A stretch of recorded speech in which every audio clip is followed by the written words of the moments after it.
Coming off a Thursday Night Football collab cash for Giants versus 49ers, the vibes are high. It is time to get to a rather muggy in some places week 3 of the NFL slate. We got underdog picks to get to on the pick 'em board. There is a 100K giveaway special, a lot to get to. This is the Player Profiler Pick 'em Power Hour starting now.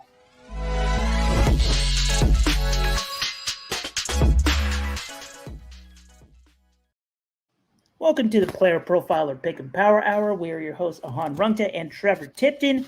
We're coming off a Giants 49ers game that was ugly in some respects, but we got a good read on some things, and we're coming out on top with a collab cash. Trevor, how are you feeling as a 49ers fan from that big win, and how are you feeling cashing some tickets? It was a fun night. Started a little slow. I feel O-line, that thing's just in shambles. You see a lot of Twitter reaction. You got to remember the Giants opened up with the Cowboys and now the Niners, 2 out of 3, with an offensive line that is way below average and very hurt. Brock started off a little slow for me. The thing that was hard was making us sweat. Fortunately, we read the game right. Paris was getting too many targets, but they took him out at the end. They did how they've used it. And the problem, he's getting targets, but he's getting 2 yards a catch, 3 yards a catch. So he's, as long as he didn't break one off, he got a little close for my liking, but was nice to have that under. And then I also hit another underdog 5. That was nice. And I missed one more by the hook on Jawan. I had him at 31.5. We got him at 30, but when you're 20x in plays, it's plus our pick. It's always a good night.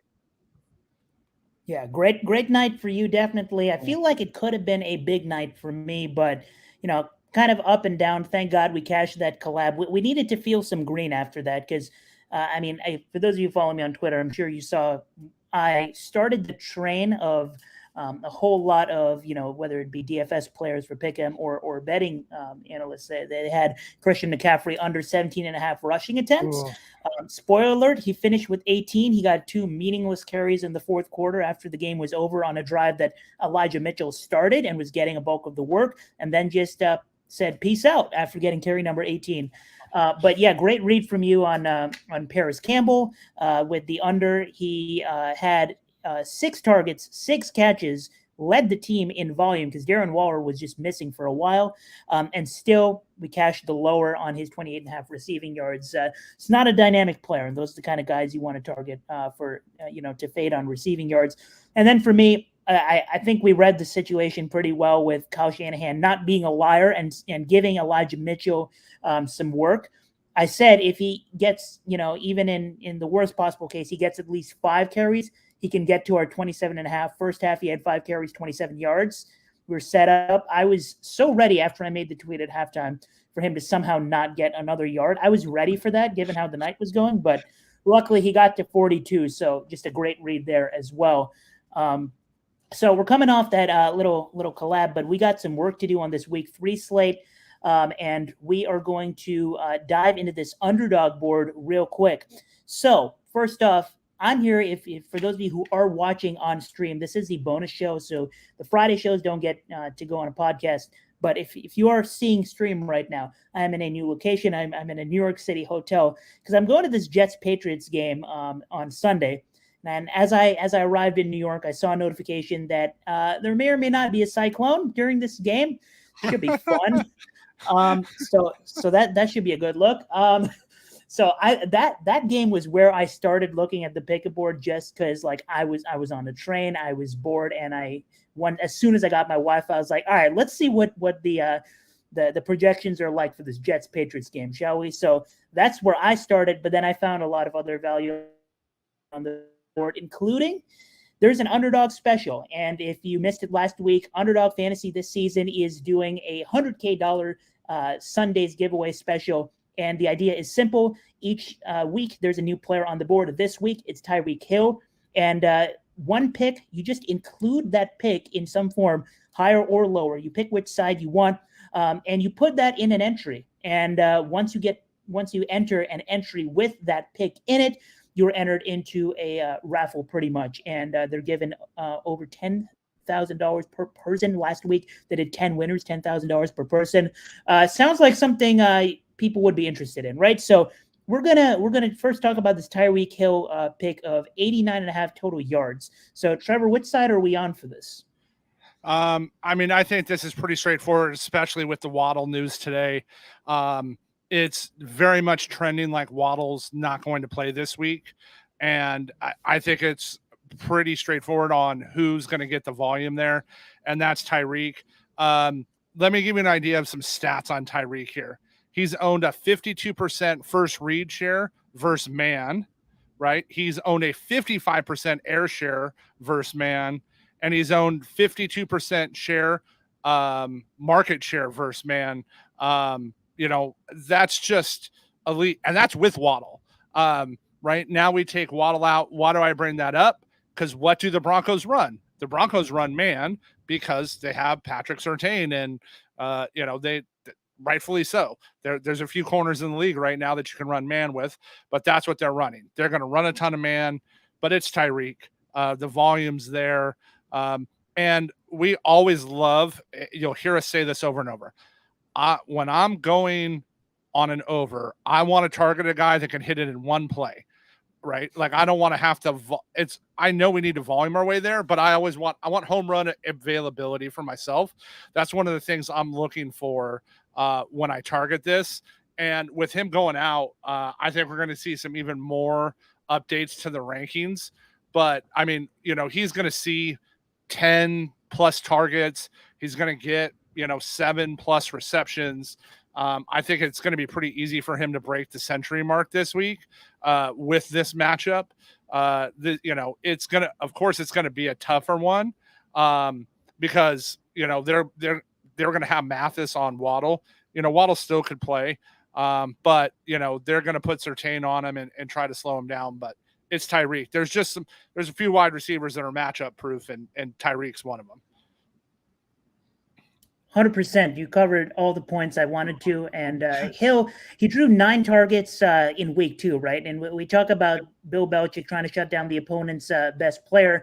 And he actually kind of did that in a sense, right? Because 9 targets, only caught 5 of them though, and 40 yards, right? We always love going back to these superstars after they have a down game. And he scored a touchdown. So for fantasy, I guess it wasn't even that much of a down game. But on the yards, clearly Tyreek not very happy with just having 40 yards. So we like to go back to these superstars. But with Tyreek, it just makes too much sense, especially like you said with Waddle news. And this is a number he cleared in 7 of his 13 games quarterback by Tua before this Bill Belichick matchup, right? Going back to last year. And now Tua looks better than he's ever been. And just, as someone who doesn't, I'm wearing the Miami Heat hat, but I'm not a big fan of the Dolphins, right? I don't want them to win. I'm a Patriots fan. And it's sad for me to say, well, Tua looks good, and he looks better than he did last year before the injuries. And so now that you get a healthy Tua, this is just the right side to be on in a matchup that I think is actually going to be pretty competitive. And I'm going to talk about the Broncos in a few minutes as well. But that's why we're on Tyreek Hill higher than 89.5 total yards, which brings me to another good point, which is the Underdog pick generator. So for those of you who haven't got in on the Underdog pick generator yet, this is part of the DFS Dominator feature on the PlayerProfiler.com website, where usually around Thursdays, once we get projections, once we get sports books to release some props, we hit the Underdog board and we find some early lines, some early picks where we can get some advantage. And if you look at what we uploaded yesterday, and you look at where some of these projections are now, you'll see why it's so important to get ahead of these lines early. For example, at one point we had Tyreek Hill at 85.5, and now it's at 89.5. Maybe tomorrow it'll be 90.5, and if you get 90.5 and he finishes on 90, you'll be sorry that you didn't get it when it was 89.5 or 85.5, right? So there are a few of those that have moved, which is why some of these picks that we're going to be giving out on the show might not even be on the pick generator, because we find more value in these today than the early ones that we found that are now gone. So yeah, absolutely. Yeah. I'd say absolutely. There's I'm going to talk about that as well. There's some value.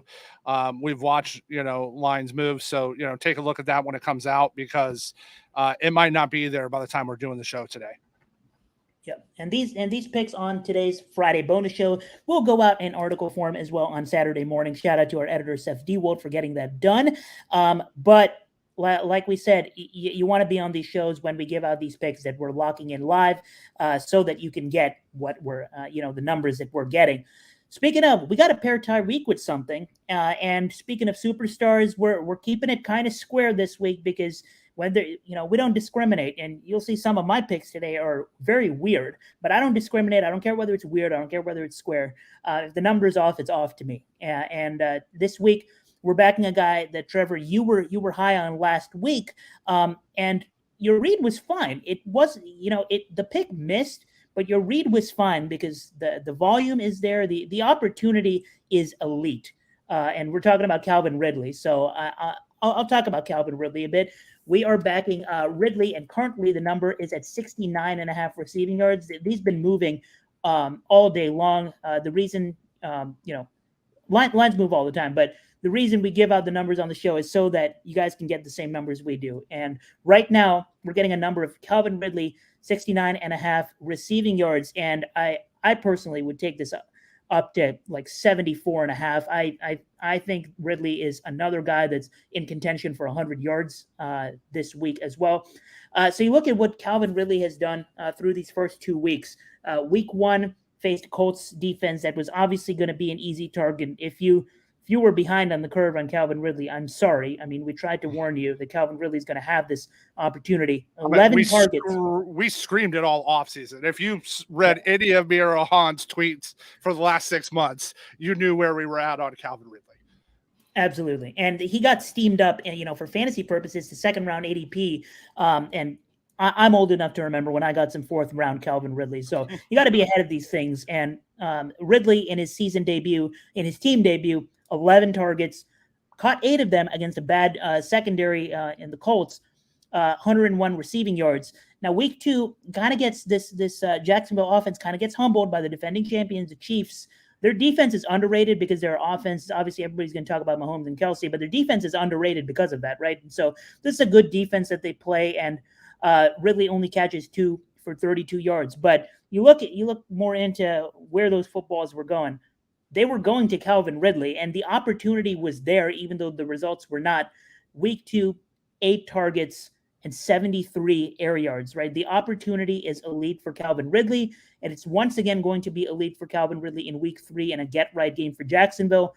And he faces a Texans defense that haven't been doing anything really to stop top option wide receivers. And I'd argue that, I don't think it really should be much of an argument that Ridley is going to be the best wide receiver they face so far this season. Week 1, the Texans allow Zay Flowers to go ballistic. Week 2, they allow Michael Pittman to go off. And Ridley, 19 targets, 173 air yards through these 2 games after Flowers just had 78 and Pittman just had 56 on 8 targets. I think this is the last week that we see Calvin Ridley's projection below 70 this year. I couldn't agree more. So one of the things, keep in mind as we're talking about these matchups here, what do the Texans run a ton of? They run one high. So if you guys, I'm not going to go into the whole breakdown of that, but if you really want to start learning about schemes, if they're running a 1 high safety, a 2 high safety, what they're running there, he is elite versus 1 high. It is, downright magical, if I'm being honest. Everybody was worried about where he was going to be, how he was going to come back. He has the upside. It's there. He's getting, the yards per route run. He's averaging 13.3 yards per route.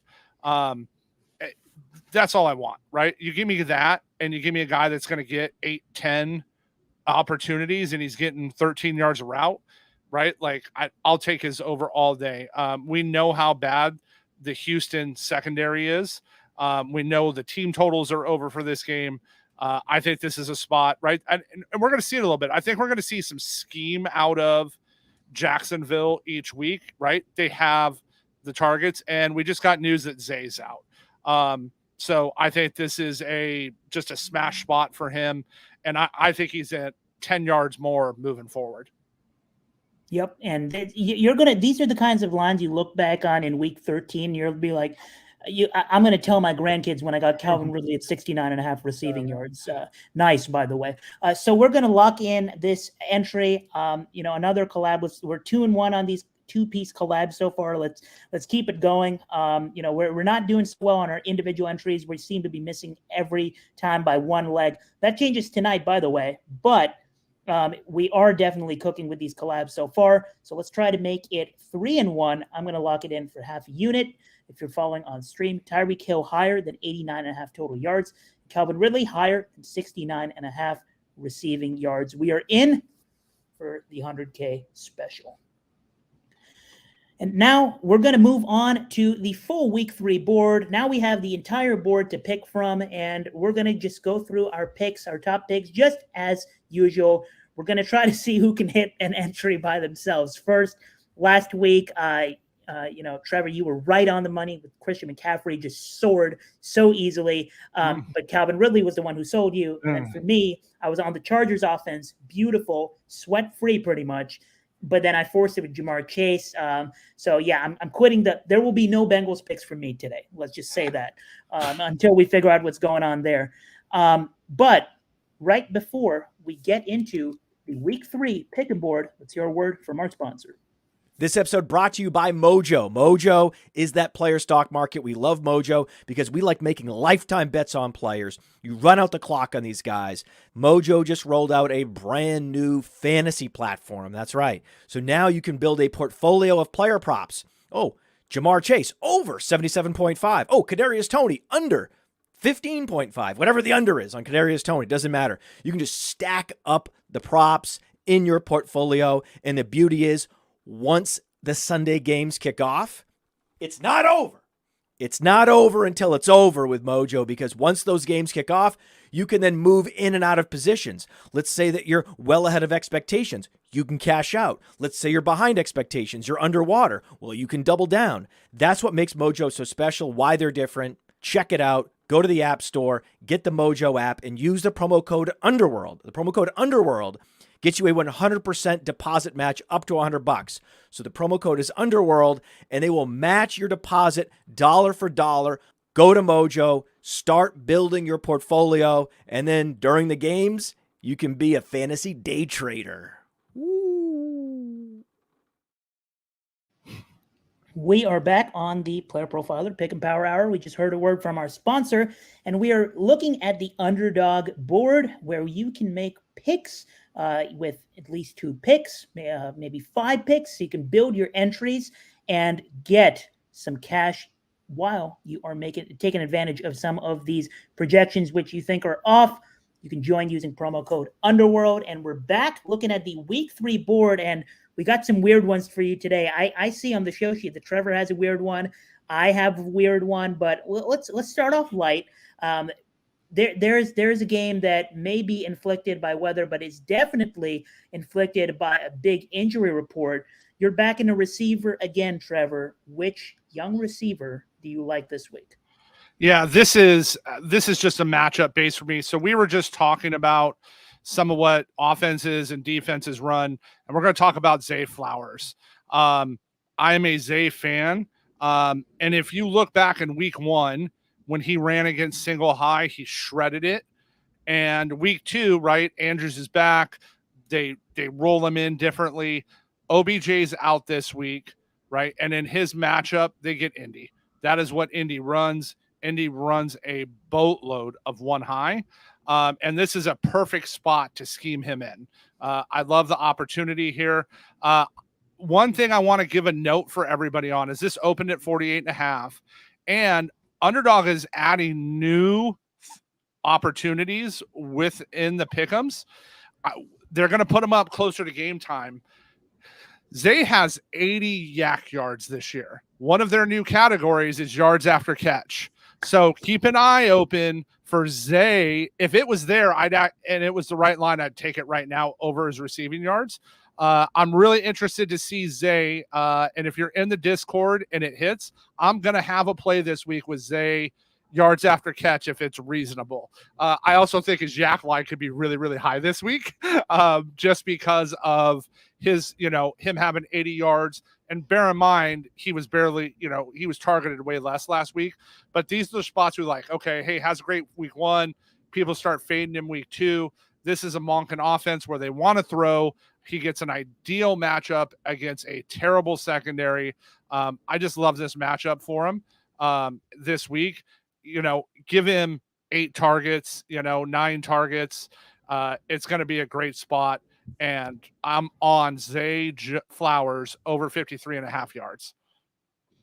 Zay Flowers, absolutely love it. I mean, I don't think there's a single person in this company that dislikes Zay Flowers. And I was from Boston, been watching. I'm not a Boston College fan per se, but I heard about this guy named Zay Flowers and had watched a lot of Boston College games because of him. And the Breakout Finder agrees that the man is good at football. And now he faces that Colts defense that we just talked about, who let Calvin Ridley go off for 101 yards. Odell is out, and a lot of, me included, a lot of people still holding out some hope for Rashad Bateman, but Zay Flowers is the number 1 receiver in this offense for sure.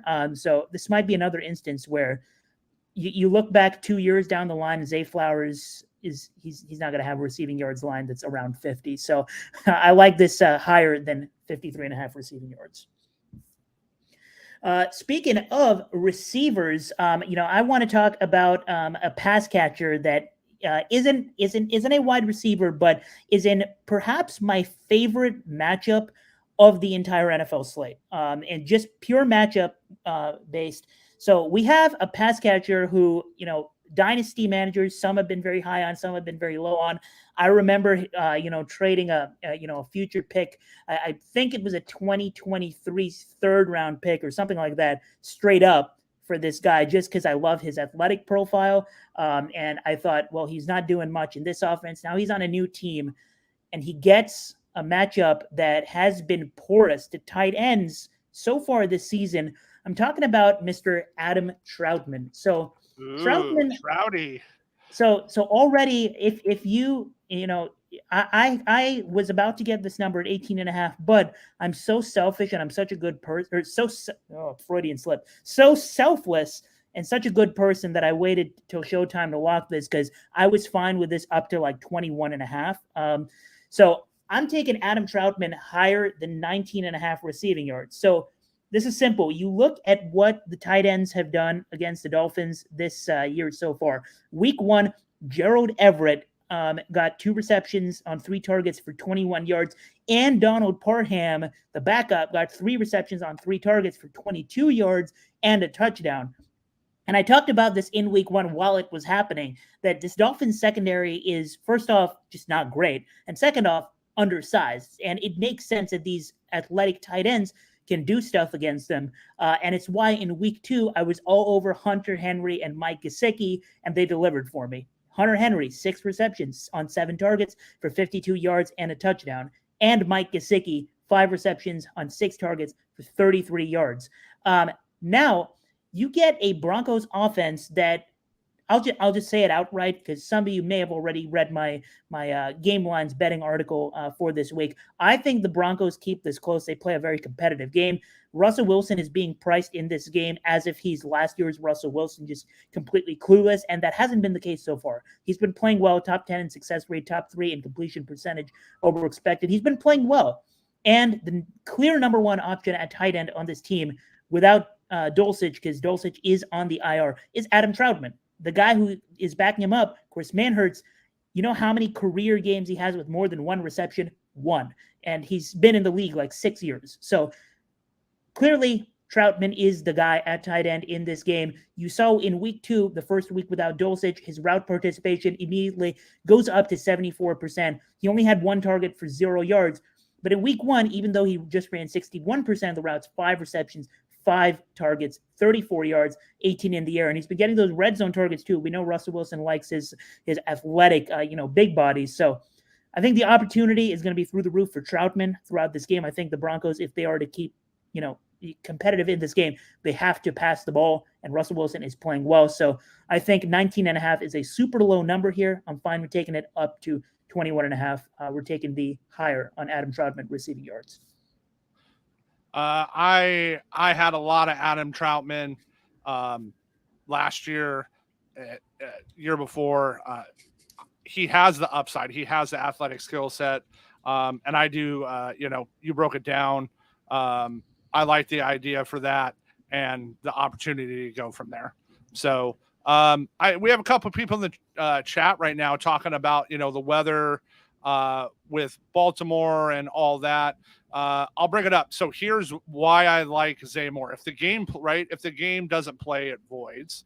However, I think this benefits Zay even more. They're going to put him in the slot. It's going to be short, quick throws. I like his upside even more if we're getting bad weather.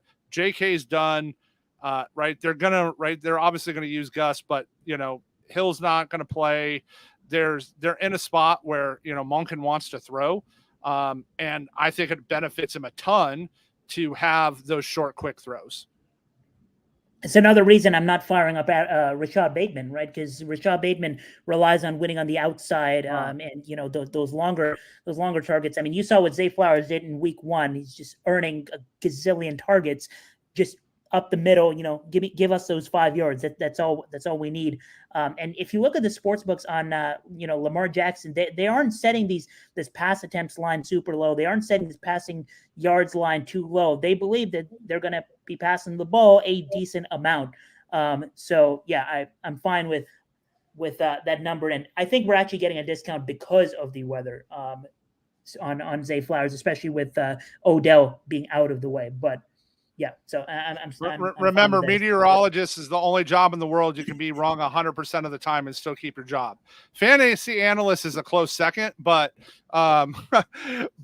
meteorologists, they just don't have to be right. Like, I don't know exactly what's going to happen, but I agree. I think part of the discount there is that of the option for that game. So I definitely like the opportunity there.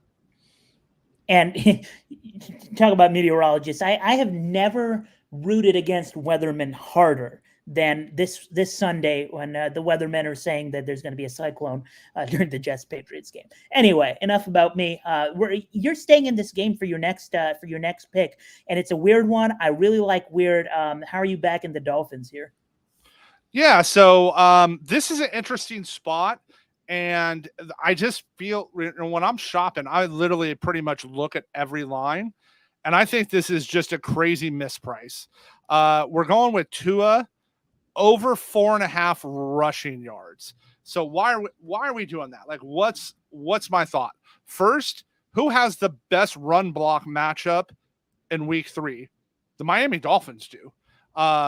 They have, matchup wise, they have the strongest matchup on the run side of the ball. But they actually have one of the bottom third pass block matchups. So what's that mean?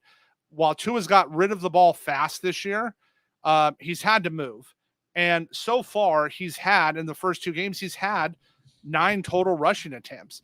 And he's had 2 scrambles for 11 yards. This line is too low for a team that's going to bring pressure, try to get after him, and all he's got to do is step away a couple times, get a few yards, and we're over the 4.5. I think this is just completely mispriced. I even like his rushing attempts. I debated on which one to go with, but if he only gets 2 and he gets 7 yards, I'll be like super upset I didn't take his yards. So as I look at value, where we project him, and Player Profiler, if you remember, we project him at 16 rushing yards this week. So, Billy and Dario doing their thing, modeling it all out. So when I see that kind of edge, that's an opportunity for me. When I look at matchups, look at opportunity, look at, like I said, in 2 games, he has, 9 rushes. He got 2 scrambles, 11 yards, plus, 8 yards rushing. Like, sign me up at a 4.5 line. And just now live, you can see on the screen as you guys are watching the stream, Adam Troutman goes down to 18.5. Let's go. And Zay went up. I lost another yard. So I locked in Zay at 48.5 on another play early in the week because I was worried he was going to move. Now, I'm going to keep this open until the end of the show, hoping I get some reverse line movement like Ahaan just got, and I get my yard back. So we're gonna wait and see. But I got it pulled up on my screen, and we'll keep an eye on it here, so Ahaan can show his other pick. Yeah. So if you're locking it in right now, this is what we're locking in. Trevor's entry for week 3. Zay Flowers higher than 53.5 receiving yards, and Tua Tagovailoa higher than 4.5 rushing yards. I like it. And I need to step my game up, and I need to hit one here, right? So you're going to hit that 2 pick. I know that. So I need to hit one as well. Going back to the first pick that I had, which was Adam Troutman, and we now get him at 18.5 receiving yards. Do I get my first opportunity at hitting a sound effect? Woo! Woo! Let me get 2 claps and a Ric Flair. That was the most underwhelming click of a button I've had this. No, we have so many sound effects on the board. Matt Babbage in the chat knows what I'm talking about. We have so many sound effects. I got to come up with a better one next time. Regardless, we're in on Adam Troutman at 18.5 receiving yards. And before they push that line back up, let's give you my other pick. So my other pick is another weird one. So for the first time ever on the show, we are headed to a defensive pick. So why do I like Frankie Louvu at 6 tackles plus assists? Well, first of all, this should be 6.5. On sports books, this is about even on both sides at 6.5 tackles plus assists. Why do I even like that number? Well, let's talk about Frankie Louvu. So he's a linebacker for the Carolina Panthers. For those of you that don't keep a close eye on defensive players, he's a linebacker on the Panthers. Okay, so who are the other linebackers on the Panthers that are of note? Shaq Thompson. Well, he's on IR. The other one, Justin Houston. Well, he's questionable, right? So they're going to rely on Frankie Louvu. He's going to get 100% of the snaps. He got 100% of the snaps in the first 2 games. He's going to get 100% again in week 3, as long as it's not a 30-point game or whatnot. And this is a guy last year in 11 games where he had over 85% of the snaps. He got at least 7 combined tackles in 7 of those 11 games. This year, week 1, he only gets 5 against Atlanta, but Atlanta ranks number 22 in pace of play and ran less than 50 plays in week 1. They're slow. They run the ball out. It's Arthur Smith. They're annoying in every which way. Talk about week 2, and the reason I even looked at Frankie Louvu was because I see the Panthers fans on the Twitter timeline making a big deal about Frankie Louvu's week 2 performance, rightfully so. 9 combined tackles and assists in week 2, including a couple of sacks, big-time playmaker. He's going to be in the middle of a lot, and the Seahawks are a good matchup for linebackers to get in the middle of things, right? In week 1, Ernest Jones, starting linebacker for the Rams, he recorded 9 against Seattle. And Seattle ranks around middle of the pack pace of play, right? So this is better than the Falcons matchup already, just by the fact that the tempo is a little bit better. And then in week 2, the Lions, Alex Anzalone and Derek Barnes both had 7 each combined tackles in week 2. So this is a favorable matchup. The line is set at 6.5 on sportsbooks. I think around Saturday night when this projection closes up, you'll see 6.5. And if you get this at 6, you get the potential of, if he actually hooks on those 6.5 folks and lands at 6, you're still not counted as a loss, and you get a push on it, and you're still going to make money off this 2-piece. So I absolutely love Frankie Louvu higher than 6.5 tackles plus assists to pair with my Adam Troutman higher than 18.5 receiving yards, and I'm locking that in for half a unit. I like it. You broke that down very well. I play a lot of defensive player prompts with Underdog, so I'm generally going higher or lower, but I like a lot of those. I'm a fan, so it's I like that IDB side because you like this, when we see injuries, you can project volume, and that's what we're looking for, right? We're looking for opportunity, just like on the offensive side, we're looking for opportunity. So always an interesting spot to try to find some of that. I think there's some cool stuff. I'm excited to see what Underdog brings with some of the new categories this week, and we saw it last night. If I wasn't maxed on my George Kittle play last night, I would have added him in, but I was already maxed on what I could use him for in my plays. I would have definitely added George Kittle Yak. There's just certain teams that do it. That's what I'm probably most excited about, just because I think we can model who does that pretty well. So there's some interesting spots, and I'm excited. This is going to be a cool slate. There's some matchups that I think are going to surprise some people, and I think there's going to be a couple upsets people aren't ready for this week. I would love the idea of some upsets to get some people out of these survivor pools. We were so close to getting those Giants week 2 survivor pool pickers out of there. I'll just say it. If you're picking the Dolphins in week 3 for survivor pool, I am rooting on your demise. I'll just say that.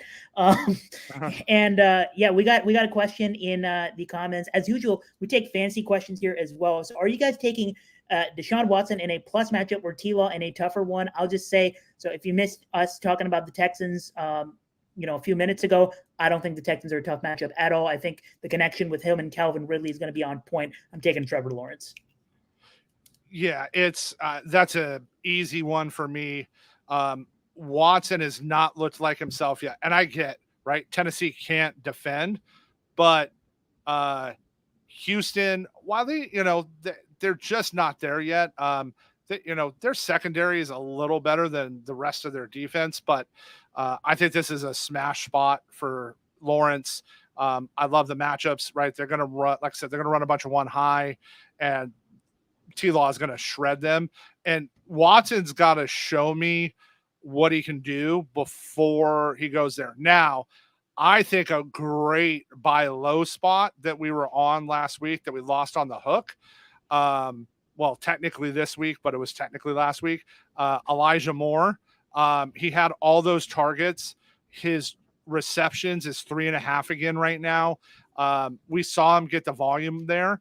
And if Deshaun could throw him the ball in bounds, he would have had that like the first quarter. So I want to see Watson do it first, because right now he's not there. And this is actually for me a make or break game. Really, now I get for me in fantasy, I don't have a lot of Deshaun, but I'm probably right. You're gonna have to start really worrying about their piece players if he can't get it done in the air versus this Tennessee team, especially with Chubb gone. Yeah, I'm completely on the same page with you. And we're talking about fantasy, and we were talking about some guys that you can buy low on this week. Elijah Moore almost made my pick 'em board, but I'm going to play some. I'm gonna play some DFS. Later tonight, draft some teams on Underdog, and regardless of where you're playing DFS, whether it be on Underdog, on DraftKings, whatnot. We have a show just to get you prepared for that. And you can watch it right after this one at 6 p.m. Eastern time. Every Friday, we got the Big Tilt run by boy Chase Vernon. So a great spot there to run some DFS lineups. I'm going to be looking to stack some Trevor Lawrence and Calvin Ridley, of course. They're one of my priorities. But I also, if I have a build where I have to use a little Deshaun Watson, I like the idea of stacking with Elijah Moore. So once again, what we are on this week for week 3, we are on the Tyreek Hill $100K Sunday special, higher than 89.5 total yards, combined with, who do we combine him with? Tyreek. We went with Calvin Ridley. Calvin Ridley.